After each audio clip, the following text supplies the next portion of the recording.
Brown. Whoa, whoa, whoa, whoa, whoa, whoa, whoa. I did nothing. Whoa. I did nothing. Right here. Stay right here. I did nothing. What did I do? Stay right here. I left 2 notes. One for the Face me. Face me. Good And morning. don't ever do that again. I left a piece of paper. Ever do that again. It's a piece of paper. If you come out, you walk to that podium. Am I understood? Am I understood? Yes, Your Honor.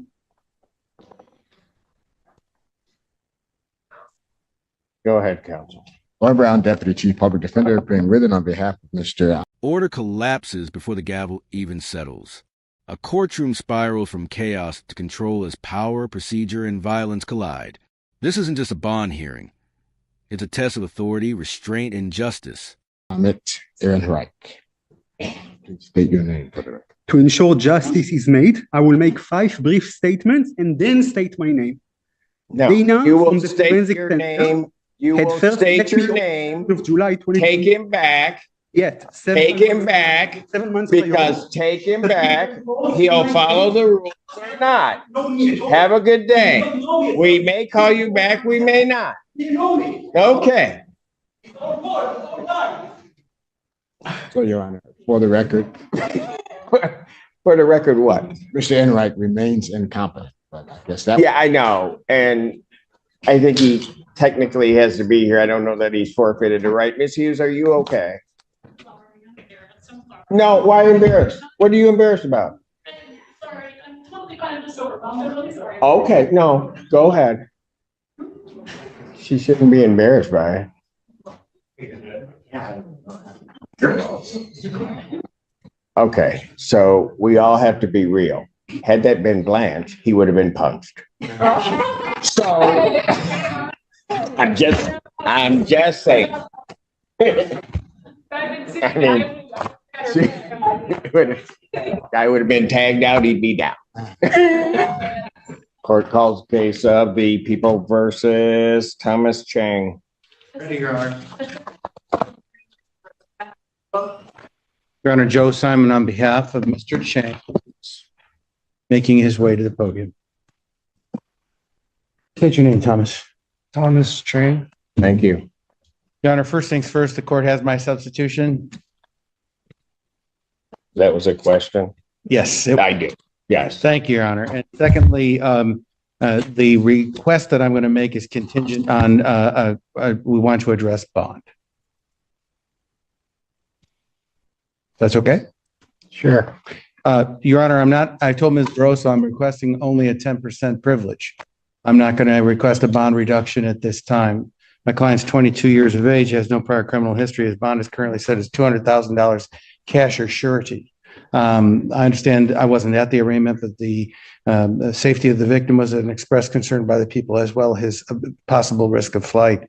I can tell Your Honor that my client is a United States citizen. There's some information that his family resides in Saudi Arabia, and that is his permanent address. Well, that is true, and it's also not true at the same time.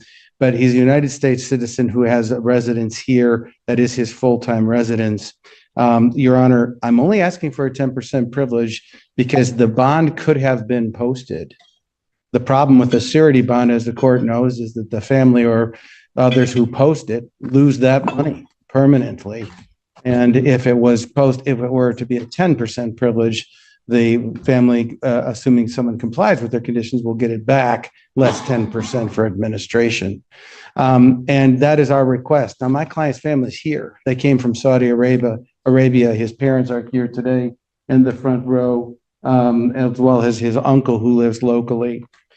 The complainant and my client do not live together. They do not attend the same university.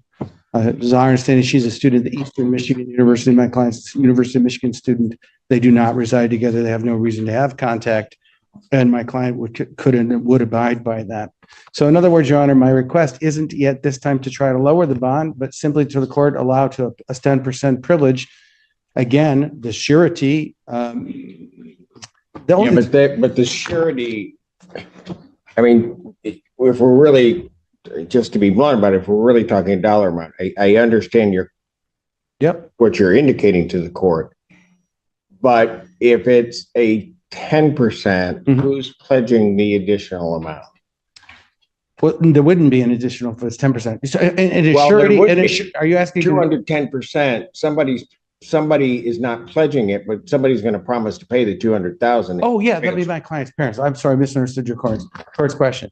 And you're right, Your Honor, there's just two differences on a surety. Surety is the number one difference is the court would be holding $200,000 for the pendency of the case. At the end of the case, it would be returning $200,000, but the person who paid the surety would be out $20,000 permanently. In this case, my client's parents would post a $20,000 if the court permitted a 10% privilege, and they would be I responsible. mean, I understand the argument, Mr. Simon, but I mean, again, to the extent a dollar figure to secure the defendant's presence is necessary, it almost seems to me that one might get to a 2 million, 10%. Oh, Your Honor, my client has ties here. He's retained client, counsel. I'm just saying, I'm just talking in terms of the argument Esoterically? regarding the amount. Oh, That's all I'm saying. To the extent that the $200,000 is the amount that needs to be secured. yeah. And frankly, I think that's a very high bond, but I don't think it would ever be higher. And here's why. Here's why. My client's guidelines on his worst scoring, if we go best to worst, are a straddle cell. He can be secured here by turning a passport over, but his also to indicate his mother is going to stay here during the pendency of the case, and his father's trying to relocate his job back to an office here in the state of Michigan. They're invested in terms of his flight risk. There are ways to ensure he won't be a flight risk. There are also other ways to ensure safety that he's willing to abide by any condition that I've seen the court impose before in cases like this. Response. Your Honor, the reason that we asked for 250,000 in this case was because the defendant and the victim have been dating for 2 years. They were together on the date in question in the living room having an argument because the defendant accused the victim of cheating. He got on top of her, held her down with both of his hands, releasing his left hand, and grabbing her by the neck, strangling her, causing her to struggle to breathe to the extent that she felt dizzy. He was able to speak, but the defendant cut her off and said, "It's your fault." He then got off of her. They separated for a moment, but he asked her to go to the bathroom to smoke some weed. She agreed, went into the bathroom, strangled her again. At that point, he cornered her in the bathroom, yelled at her to stop acting like that, and strangled her to the point where she couldn't breathe. She tried to push him off, went into the bedroom to get her belongings. And then at that point, she saw the defendant had her phone and was going through her phone, and she tried to get it back. He made her promise that she loved him and wouldn't call her cousin or 911. At that point, he pushed her onto the bed and went into the bathroom with her phone. She followed, trying to get her phone back because she's obviously terrified in this situation. He told her to get on her hands and knees and beg for forgiveness. When she refused and stood up and tried to leave, he strangled her again, a third time, from behind, pulling her backwards. He started dragging her from the bathroom to the bedroom and threw her onto the bed. She couldn't breathe. She blacked out. She couldn't speak. He tried to get her phone back because he still had it at this time. And at that point, he again reiterated that she needed to promise him that she loved him and that she wouldn't call him. Continued to push her down, to pin her down.